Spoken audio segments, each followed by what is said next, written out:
If you've ever had a hose come unspooled as you're going down the road and you look in your rearview mirror and realize that you're dragging 100 feet of hose behind your truck, go ahead and hit that subscribe button.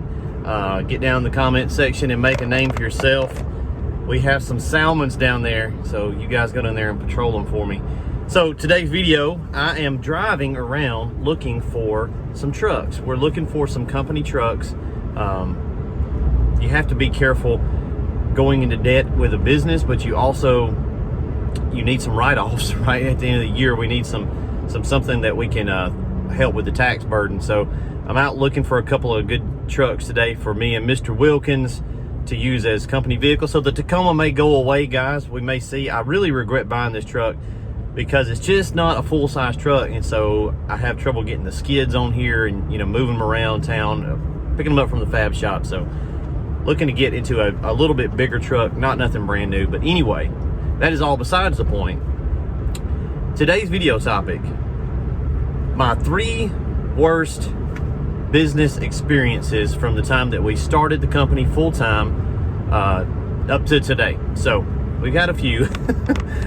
Actually, I may do 4. I've got 4 really good examples or good stories to tell you. So this is just story time. These are fun times with Southeast Softwash. Not really. So when you start your business, it is year one, the first 6 months, it is going to be, your days are up and down. You have great days, you have awful days, you have good times. It's like a Charles Dickens intro. It was the best of times, it was the worst of times. So we had a lot of good success in our first year. Our second year had a lot of good days. Out of 3 years operating now full-time, I've only got a few stories. So that tells you that, I'm not trying to be negative Nancy here, but it is sometimes good to reflect on the bad days and what can we learn from them and just at least get a laugh out of them. So story number 1, no particular time frame order here, but just as they come to mind. Story number 1, went and bought the work truck a couple years ago, our white F-250 that we built out to be our pressure washing truck. It's a crew cab. It was really nice. I found it on Facebook Marketplace, and I'm scrolling. We had the old Tundra, and I was like, you know what? We've got some money set aside. Let's pay cash for a work truck. No payments. Really nice. It's a white service truck, so it looks, when you pull up to the customer's house, it looks like a work truck. And we found that one for just under $9,000 in South Atlanta, which is just a couple hours from us. Drive over there and we test drove it. Man, it was immaculate. It was previously it had been a Johnson Controls service truck, which is a big company, and it was like brand new condition. It was clean as a bell, ran like a top. Cool, man, awesome. We wrote the guy a check and hit the road coming back home. I didn't get 30 minutes down the interstate.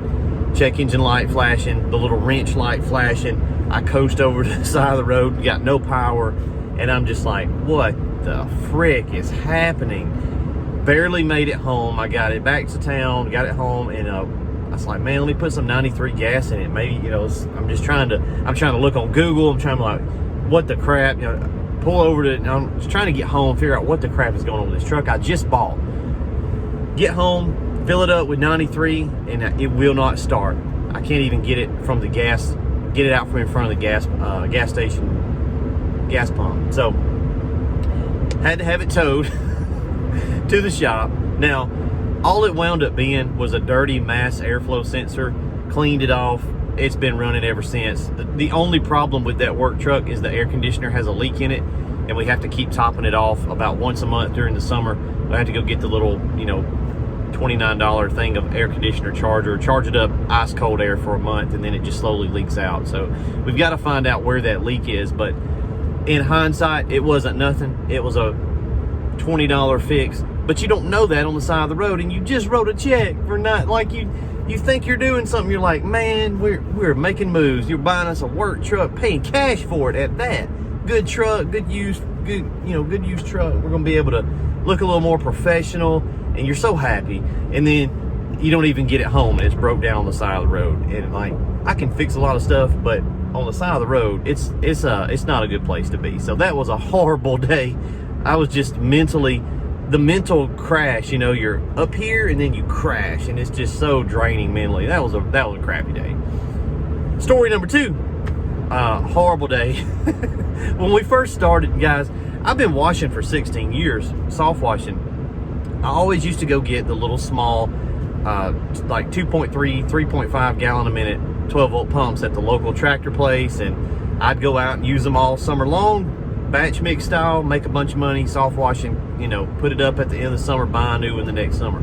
Well, when we went full time, I was like, hey, let's get the big pumps, let's get, you know, the best of everything. And so I went and ordered 7 gallon a minute pumps for the truck.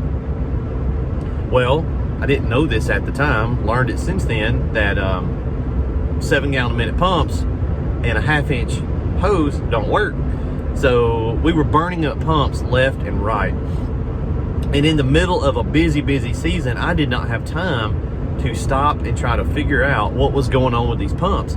So we actually, we were going through about a pump every week, and they're expensive, like $1,000, you know, a month in pumps, which is ridiculous, stupid. I'm just burning cash. I'm like, stupid.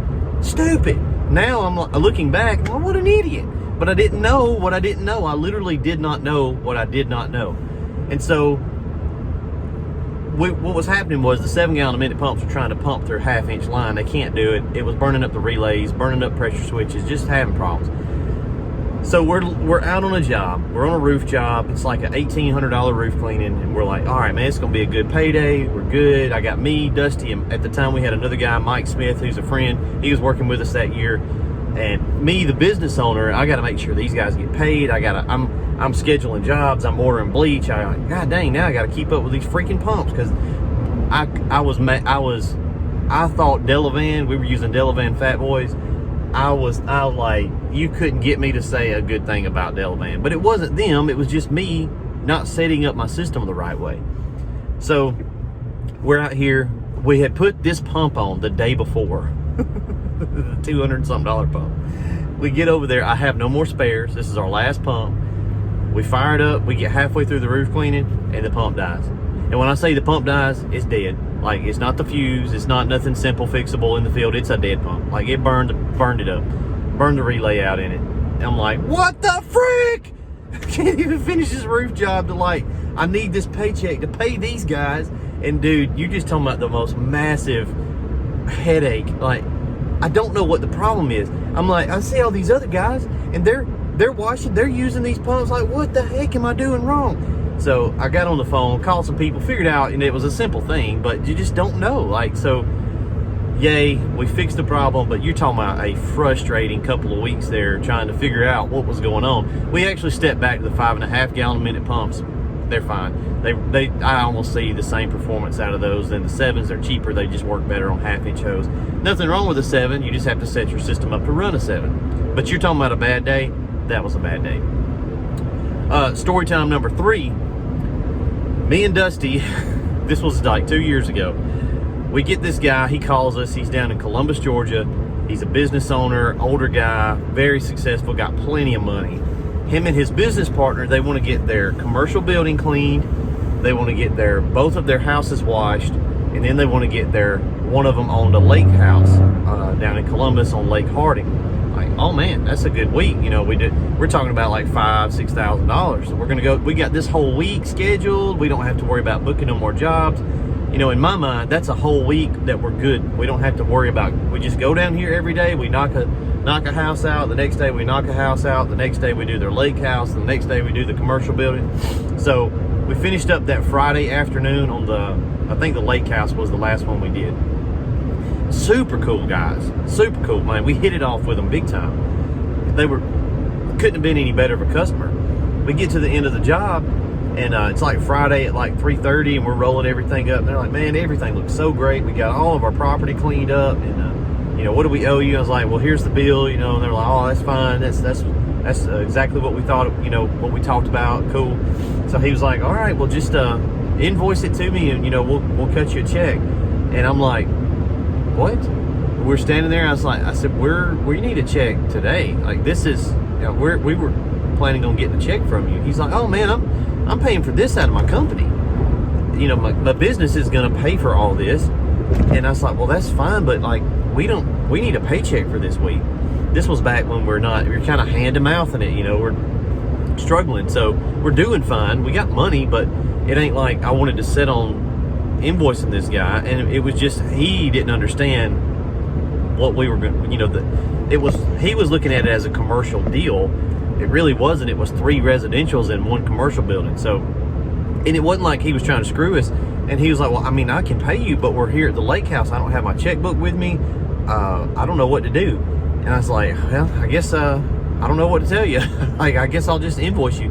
Well, he goes out to his truck and actually found 1 wrinkled up check that he had put up in his sun visor in his truck just for emergencies. And he's like, man, I got a check. I'll cut you guys a check. But the mental roller coaster from being like, we had a good week. These guys are really good contacts for us. They know everybody. We washed all their stuff. Everything looks great. We had no problems.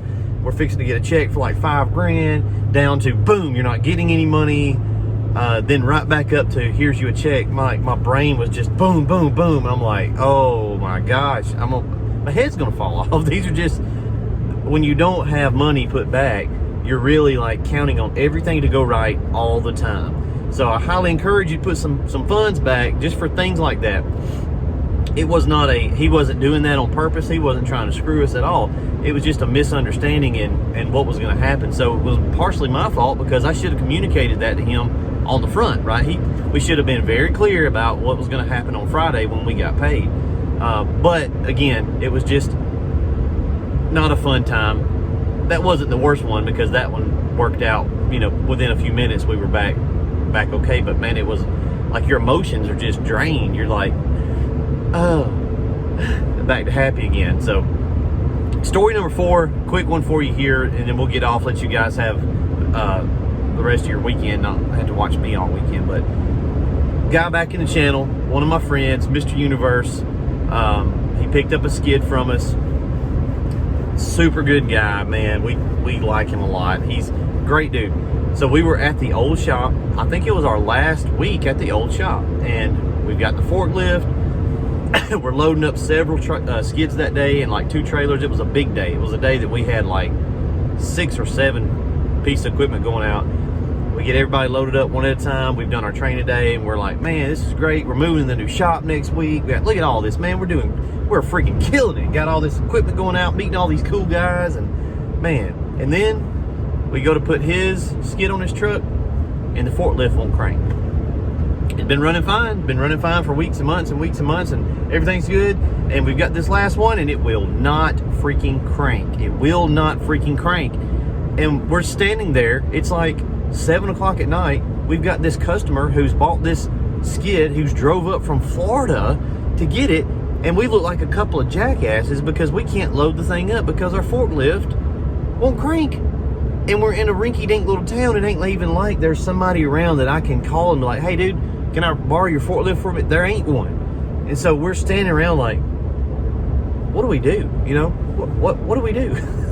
So we finally, in the old shop, there was an overhead hoist. But the problem was the hoist was way over there and the skid was way over here.